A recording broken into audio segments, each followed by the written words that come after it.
أعوذ بالله من الشيطان الرجيم. بسم الله الرحمن الرحيم. الحمد لله الذي خلق الموت والحياة ليبلوكم أيكم أحسن عملا، والصلاة والسلام على أفضل الأنبياء والمرسلين وعلى آله وأصحابه أجمعين. اما بعد، السلام علیکم و رحمت الله و برکاته. انا لله و انا الیه راجعون. برادران عزیز، ما همه بندگان خدا هستیم. در این دنیا یک مهلت و مدت اندک مهلت و وقت داریم. آخر همه از این دنیا به سوی پروردگار بازگشت داریم. این لحظه من و شما جنازه شخصیت را ادا میکنیم که مادر نام دارد. این لحظه من و شما جنازه شخصیت را میخوانیم که هر کدام من و شما در آغوش ای تربیه یافته و به وایه رسیده ایم. این لحظه من و شما جنازه شخصیت را میخوانیم که پیغمبر بزرگوار گفتند جنت در زیر قدمش هست. برادران عزیز و بزرگوار، پدر و مادر در حیات غنیمت هستند. پدر و مادر همیشگی و دائمی نیستند. روز از من و شما میروند، روز میروند ابدی جاشون خالی میمانه. من و شما باید به قدر این بزرگوارها برسیم. برادران عزیز و بزرگوار، پیغمبر بزرگوار صلی الله علیه و سلم فرمودند کفا بالموت واعظا. این مرگ برای شما واعظ است. این جنازه برای شما نصیحتگر و پند دهنده است. چنانچه که امروز جنازه این مادر را میخوانیم، برادران بزرگوار، روزی میشود که برای جنازه من و شما این چنین مردم جمع می آیند. این سفر سفری هست، خیلی سفری طولانی و دور و دراز. این سفر سفری هست که بعد از این رفتن هیچ شخصیتی از حال ما خبردار نمی شود. به همین خاطر همه وقت و همیشه ما باید برای این سفر آمادگی و تیاری ببینیم. برادران عزیز و بزرگوار، پیغمبر بزرگوار صلی الله علیه وسلم می فرمایند ترکت فیکم واعظین الناطق و الصامت، الناطق القرآن و الصامت الموت.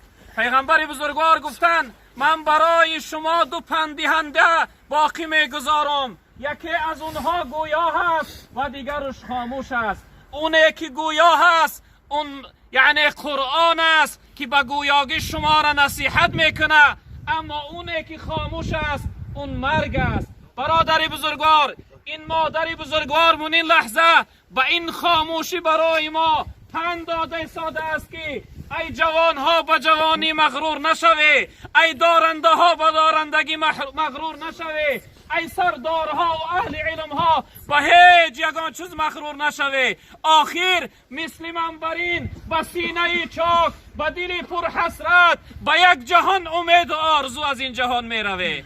برادران بزرگوار، این دنیا ما را فریب ندهد. لذت و زینتی ناچیزی دنیا ما را فریب ندهد. ببینه آخری کار چی بوده؟ کشا بحری خدا دو چشم عبرت، ببین در خاک درهای نبوت.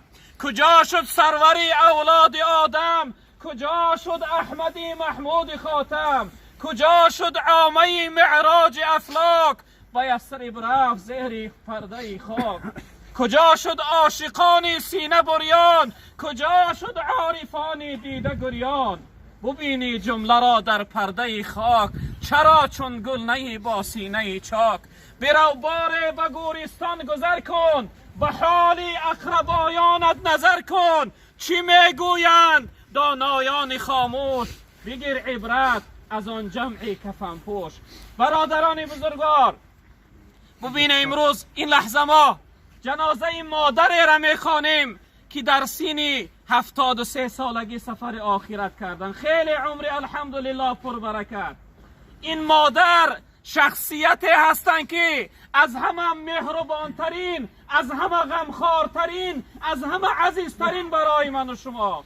مادر شخصیتی هست. روزی که من و شما از خانه بیرون میشویم تا اون لحظه بازگشت ما را در انتظار ما هست. مادر شخصیتی است که از روی من و شما خیلی رنج و عذاب زیاد دیده است. سینه پرمهری مادر تا لحد آسوده نیست. تا لحد این بزرگوارها غم من و شما را میخورند. ببینه چند لحظه پس این برادرهایی که مادر از دست دادن می آیند که جای مادر خالی هست. اون مادر ره انتظار دیگر نیست، اون مادر غمخوار دیگر نیست، اون مادر بزرگوار دیگر نیست. به قدر پدر و مادر برسه. اینها همیشگی و دائمی نیستند.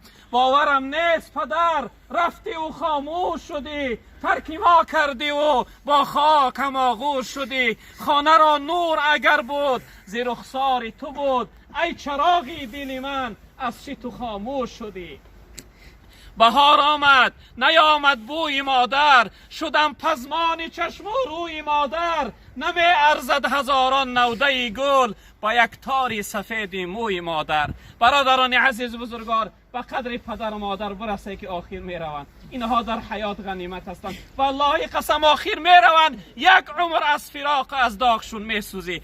دعای اینها من و شما را خوشبخت میکنه، آزار اینها، آق اینها من و شما را بدبخت میکنه. به این خاطر پدر و مادر در حیات غنیمت هستند، همیشگی و دائمی نیستند. جوانهای محترم، به قدر پدر و مادر برسه. متاسفانه امروز یک داغ دبالای ما شخصیت های مهاجر و مسافر آمده است. ببینه که در غریبی ها چقدر برنج و دشواری ما جان میدهیم. متاسفانه هر شخصیتی که در اینجا وفات کرد شکمی ویا چاک میکنن، درونی ویا یعنی خالی میکنن. این یعنی آزار و درد این میت احساس میکنه.